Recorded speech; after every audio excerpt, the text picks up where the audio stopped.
Whitewood Lanes in Lubbock on a Sunday afternoon here for the title matches of today's JBT event. Both of our main divisions at once.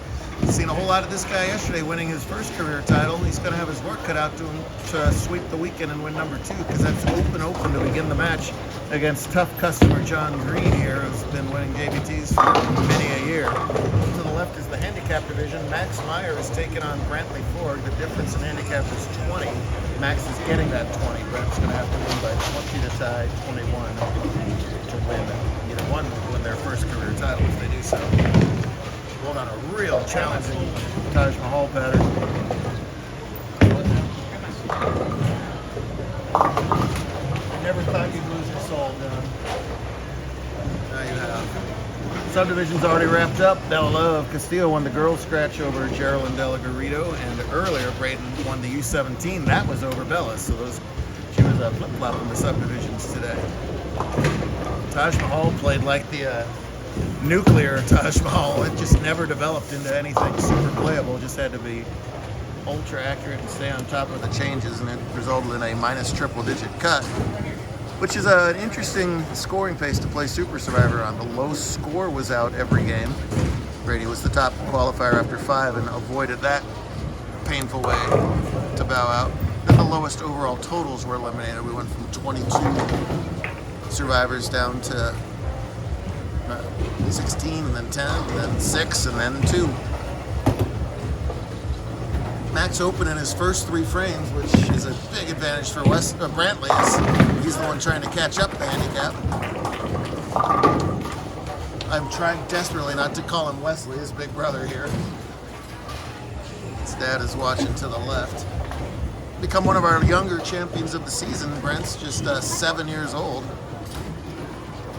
Max is 13, so half his age, and got about a foot on him. But any age, any average, we say that at every single JBT event.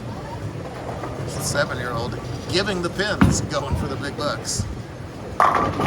John gets his footwork in order, his footwear in order, and starts out front 3 for a big early lead. If anybody's going to come back, though, it's top seed Brady. Pretty much dominated this tournament with that plus triple digits when the cut was minus triple digits. So basically all he had to do was not have the low game. He had one fairly close call. Other than that, he has been on cruise control. That's the ball he's been throwing all day long right there. Ford racing into camera left there. It's a 2-finger white dot. She's making talk. Love it. Chance for his 3rd consecutive mark here would open up a 40-pin lead. He's only got to lose by 20. Every time he looks back, he's looking back at Pop to my left, which is perfectly fine. Ready to get right back in this match, and he does. Very good. So I don't know if it was execution on the first 2 or he just made a nice little subtle move, but 2 beautiful shots there in the 3rd and 4th for the 16-year-old high school sophomore. Max from Amarillo, just a couple hours up the I-27 here in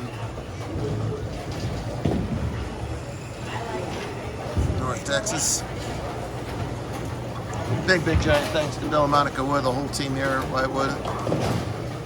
Just roll out the gray carpet for us, but it might as well be colored red. Just a flawless hosting job on their part. Oh, and Green gets a nice break there. That was nearly a pocket 410. That ball came in so steep and so behind the head pin. He gets them to trip out, and that's a very valuable 4-bagger. He's still knocking the pins over on lane 8. They can't help but fall. Team right on top of the deadwood there. Let's see if Max can get on track. You got that spare, and if you get his first mark, that's a makeable spare for him for a second one. So I'm trying not to call Brant Wes, and I'll try not to call Max Quentin. He's got a big brother that bowls too. It's the little bros taking on the 1st and 2nd place today. There is Quentin off to the side watching his brother. Wesley has been around there. There's Wesley watching his little brother play for the title. So there we go. 2 spares in a row for Max. Kind of rights the ship there. Good job out of him. Every weekend, the rest of the season is an invitational weekend. Starts right back in this conference in Albuquerque in 2 weeks. Season finale Saturday, invite Sunday. John right over the 5th arrow, finds a little hold and finds a 5-bagger. That's giant in this pattern. Bowling's tough that way in most formats. No matter how much you lead by, you got to win one last game. John, a tough draw as he's got all the veteran experience. So does this guy for just a high school sophomore. He's 16. He's got 5 SYC titles. Those are kind of like mega regionals for junior bowling. As he's got the look now for 3 in a row, but he's going to be playing catch-up the rest of the match. Second open frame and 5 for Ford. Gives him 70 through 5. So now he's lost most of those pins that he accelerated by. He only leads on the scoreboard by 9. Remember, he's got to win by 21. That's going to be left. But, oh, wow. It's a hit you only see with the littler guys with the lighter ball. That ball went Brooklyn and went in front of the 7 pin into the left gutter. Checks back with pop again. Brantley, if it was legal for his dad to physically place him in the right spot, I think he'd be doing Kimberly, it right number 64. Hang on, Is ready in the row. Kimberly, number 64. He switched from plastic to plastic on the spare ball and didn't quite get it done. Here we go. Dad tell him, chin up, you're right back in this game. Green on 5. Give him 6. He could gutter off the sheet, and that might be the high game of the day. I can tell you what. I don't know what's the high game of the day today. Well, it's the highest I saw. Stat department, Bobby. Look out! But Max returns the favor by guttering, and that was on a spare. So that's kind of like 2 gutter balls there. Yikes! Obviously, both lower average players. There'll be some errors like that. It's good one very good. Oh, yes. Oh, it sure did. All right.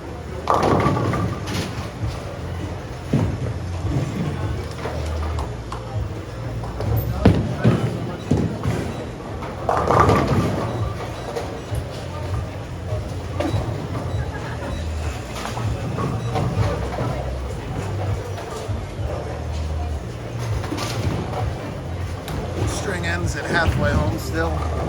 Still a match, though, thanks to Brady countering with the 4-bagger. Make no mistake on the spare, he doesn't. And after that gutter ball, Meyer comes back with a strike and pumps the fist. He's happy about that one, as he should be.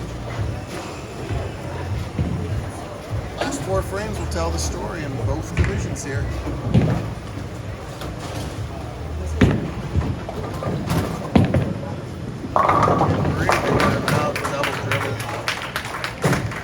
Double dribble, but disappointed slap.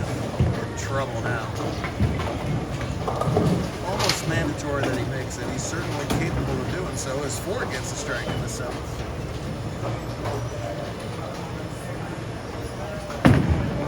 This is close. Oh! Just barely in front of him. Brantley out of trouble there with that 8 counts. They both struck in the 7th. Dunna can strike out for 221. John pacing 249. And way less than that. Awful tough test to come back against an opponent that starts front 6 on a grueling lane pattern. Brady too much better to fully throw in the towel. He's got his work cut out for him, and another huge split conversion. He made that earlier in the last rounds, and everybody's just used to it now. Usually that gets an ovation from everybody that's left. They know Brady's in trouble right now, no matter what.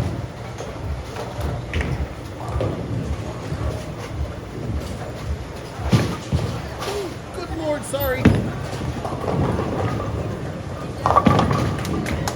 Second spare.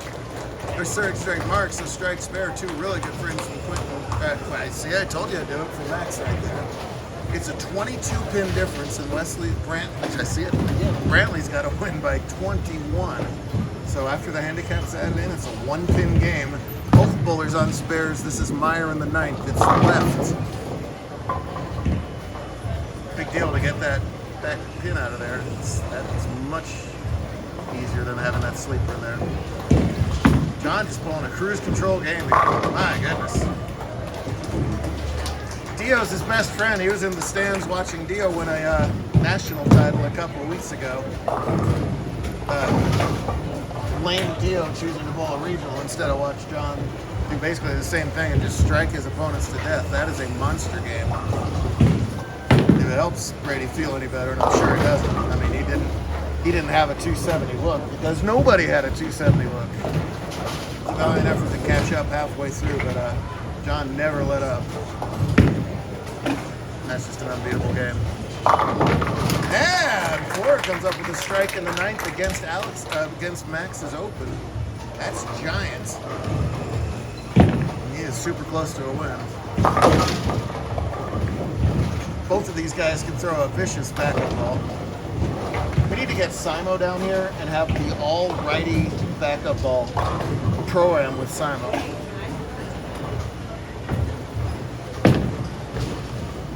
Strike would win it here for Bradley.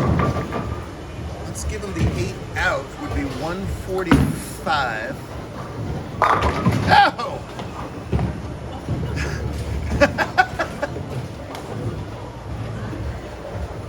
Nothing you can do but give a goofy wave to the camera on that one. Yikes. Just sums up that game for him. But he does make the spare. I don't have to do too many mathematical theatrics there. Max is 133 plus 20 is 153. To win his first title, this 7-year-old needs 5 pins.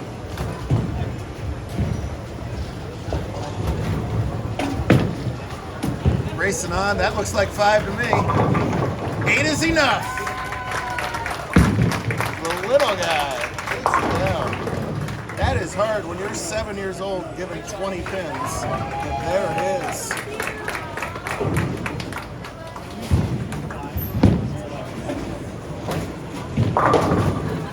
No shame in that for Team Meyer too. He's disappointed now, but second place at about 50 bowlers in a long, tough format. Ain't nothing to sneeze at.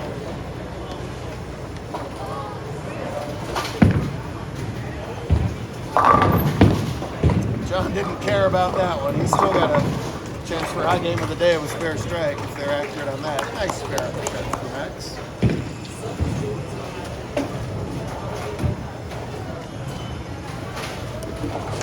As the peanut gallery talks about it over there.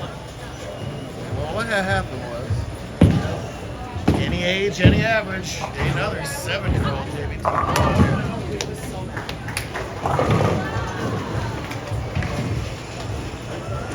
Nothing wrong with that, man.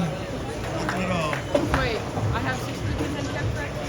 Huh? I have 60%. He beat you. I have 60%. I'll make sure I do the math.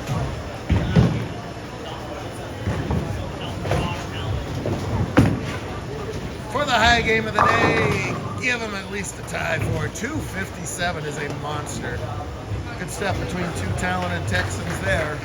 Great stuff all weekend long out here in Texas, our last Texas stop of the season.